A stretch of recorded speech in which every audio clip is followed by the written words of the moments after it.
मैं वीना शर्मा सूर्यनगर गोपालपुरा बाईपास से रहती हूँ और कोविड के बाद से मेरी तबीयत ख़राब है। कोविड के समय में सेकेंड वेव के समय नवंबर में मेरी तबीयत ख़राब हुई थी और उसके बाद 6 महीने तक मैं ज़्यादा कोई दिक्कत नहीं थी, मेरे को ठीक रिएक्ट कर रही थी, काम वगैरह में भी कोई दिक्कत नहीं थी। लेकिन कोविड के लगभग 6 महीने के बाद मुझे लंग्स में थोड़ा दिक्कत महसूस शुरू हुई।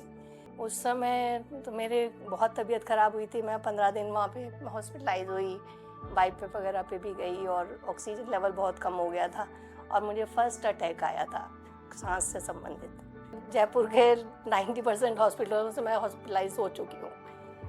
कहीं हर बार ही मैं बीमार होती हूँ, 10-15 दिन आईसीयू में रहती हूँ, फिर घर जा जाती हूँ।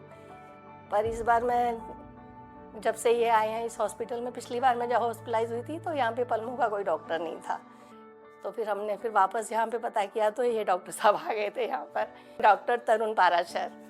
तो जब हमें पता चला तो फिर हम इनके पास आए, फिर इनसे इलाज लेना शुरू किया।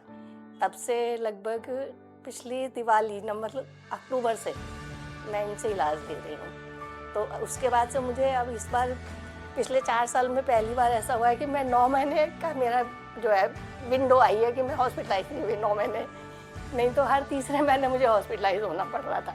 तो मतलब एटलीस्ट मेरी विंडो 3 गुना बढ़ी इनके इससे।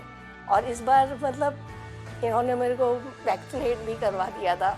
सब कुछ होने के बाद मेरे कोई ऐसी सीवियर प्रॉब्लम भी नहीं आ रही थी, फिर भी मैं बीमार हो गई और मैं वेंटिलेटर पे पहुंच गई। डॉक्टर साहब की मेहनत से मैं आज ठीक हूँ, आज डिस्चार्ज होकर घर जा रही हूँ। भगवान इनका भला करे, इनको सुखी रखे। वीना शर्मा जी मेरी फॉलोअप पेशेंट हैं। पिछले लगभग 10 महीने से मुझे दिखा रहे थे।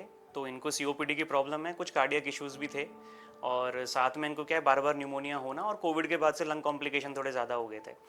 अभी काफ़ी टाइम से सही चल रहा था, लेकिन जैसे ही थोड़ा सा सीजनल चेंजेस हुए और थोड़ा सा कोई नॉक्शियस सस्पिशियसली कोई नॉक्शियस स्टिमुलस का इनको एक्सपोजर होने के बाद में इनको ब्रोंकोस्पाज्म काफ़ी सीवियर हो गया। तो COPD जो है काफ़ी एक्सरबेट हो गया था इनका। तो COPD एक्यूट एक्सरबेशन में हमारे पास आए थे। रेस्पिरेटरी डिस्ट्रेस इनको बहुत सीवियर था उस टाइम, ICU में शुरू में एडमिट किया, बट शुरू के 1 दिन के अंदर ही रेस्पिरेटरी डिस्ट्रेस बढ़ता चला गया, जिसके बाद इनको हमें वेंटिलेटर पर लेना पड़ा। और लगभग 6 दिन के वेंटिलेटर ट्रीटमेंट के बाद ICU स्टाफ की पूरी मेहनत, ICU के डॉक्टर्स और मैंने मिलकर जो सहयोग के साथ जो काम किया था, उसके बाद काफ़ी मेहनत के बाद इनको वेंटिलेटर से वापस लेके आ पाए और फाइनली इनको रूम में शिफ्ट किया। अब ये ठीक हैं, अच्छे हैं और अब इनके चेस्ट की स्थिति भी बहुत पहले से बेटर है। आज ये डिस्चार्ज होके जा रहे हैं। मैं इनको शुभकामना देता हूँ कि अब इनको वापस अस्पताल में एडमिट नहीं होना पड़े और मेरे को ये जब भी ज़रूरत पड़े दिखाएं और घर पे अपना ट्रीटमेंट लेते रहें। बस ऑल द वेरी बेस्ट।